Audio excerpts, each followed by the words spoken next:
Teacher कक्षा में पढ़ा रहा था, तभी एक लड़की डरी हुई दौड़कर आई और चिल्लाई, जल्दी दरवाजा बंद करो। टीचर ने सोचा ये मजाक है, पर दो और छात्र घबराकर आए और वे भी चिल्लाए, जल्दी दरवाजा बंद करो। जैसे ही छात्र दरवाजा बंद करने वाले थे, तभी एक लड़की शांति से अंदर आई और दरवाजा बंद कर दिया। टीचर ने जल्दी से पूछा क्या हुआ, लेकिन लड़कों को कुछ पता नहीं था। बस सुना था कि एक हत्यारा स्कूल में है और वह छात्रों को देखते ही मार रहा है। जैक को यह बात अजीब लगी, लेकिन चश्मिश लड़की ने कहा कि उसने खुद देखा है, हत्यारे ने उसके दोस्त को मारा। टीचर ने सबको शांत किया, फिर दरवाजा बैरिकेड करवाया, खिड़कियां ढकवाई और सबको चुप रहने को कहा। लेकिन जैक अभी भी परेशान था, इसलिए वह बाहर जाकर देखना चाहता था। जैसे ही वह दरवाजा खोलने वाला था, स्कूल के लाउड स्पीकर से घोषणा हुई कि सब कक्षाओं में ही रहे। एक हत्यारा जेल से भागकर स्कूल आया है, 3 छात्र मारे गए हैं। यह सुनकर सब डर गए। मॉनिटर ने फोन निकाला पुलिस को बुलाने के लिए, पर स्कूल के जैमर की वजह से कॉल नहीं लग पाई। तभी नैना को हत्यारे की फोटो मिली, पर सिग्नल कमजोर होने से पूरी नहीं खुल पाई थी। अचानक बाहर दस्तक हुई। हत्यारा छात्र बनकर स्कूल में घुसा था। उसके हाथ में काला बैग था जिसमें चाकू था। उसने स्कूल को नरक बना दिया था। कक्षा में छिपे लोगों ने दस्तक सुनी। बाहर एक लड़की मदद मांग रही थी। कुछ लड़कियां दरवाजा खोलना चाहती थी, पर टीचर ने रोक दिया। टीचर ने समझाया कि बाहर हत्यारा भी हो सकता है, सबको खतरा है। जैक ने कहा वह एक अच्छा टीचर नहीं है। टीचर ने दृढ़ता से कहा कि वह अपनी बेटी की रक्षा करेगा और दरवाजा नहीं खोलेगा। उसने लड़की को धक्का दे दिया। सबके बीच बहस शुरू हो गई थी। तभी अचानक दरवाजे पर दस्तक रुक गई। जब उन्होंने दरवाजे के नीचे देखा तो पाया कि दरवाजा खटखटाने वाली लड़की जमीन पर मृत पड़ी थी। दरवाजे के बाहर एक सहपाठी की मौत देखकर सभी एक दूसरे को दोष देने लगे। सिर्फ नैना ने शांति से उन्हें देखा और सुझाव दिया कि हर कोई सुरक्षा के लिए एक हथियार ढूंढे। कुछ को उपयोगी चाकू मिला तो कुछ को कैंची, साशा को स्टील का पाइप मिला, और उसने वह अपने बॉयफ्रेंड जैक को नहीं बल्कि एक्स बॉयफ्रेंड जोनी को दे दिया। समय बीतता गया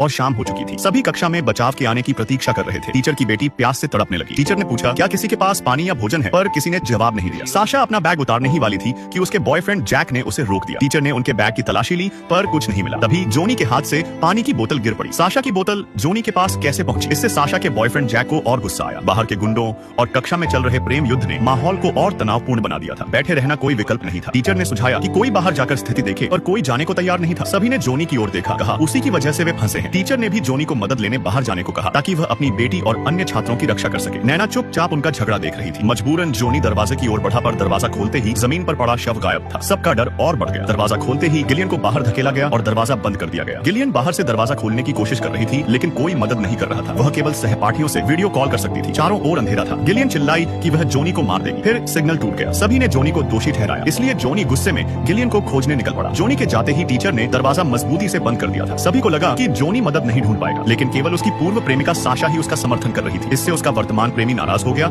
और खतरे की परवाह किए बिना शौचालय जाने की जिद करने लगा। अब कक्षा में केवल टीचर बचा था। तभी नैना ने कहा अगर जोनी को मदद मिल गई तो टीचर छात्रा की मौत का कारण नहीं बता पाएगा। आखिर उसी ने दरवाजा नहीं खोला था। टीचर ने हिचकते हुए मदद मांगने का फैसला किया ताकि उसकी बेटी को एक वीर पिता मिल सके। अब कक्षा में कोई पुरुष नहीं था। सभी ने नैना पर शक करना शुरू किया। उससे पूछा कि उसने सभी पुरुषों को बाहर क्यों भेजा है। नैना ने बदमाशी से हंसकर जवाब दिया, जिससे तुम्हारी फट रही है वो हत्यारा मैं ही हूँ।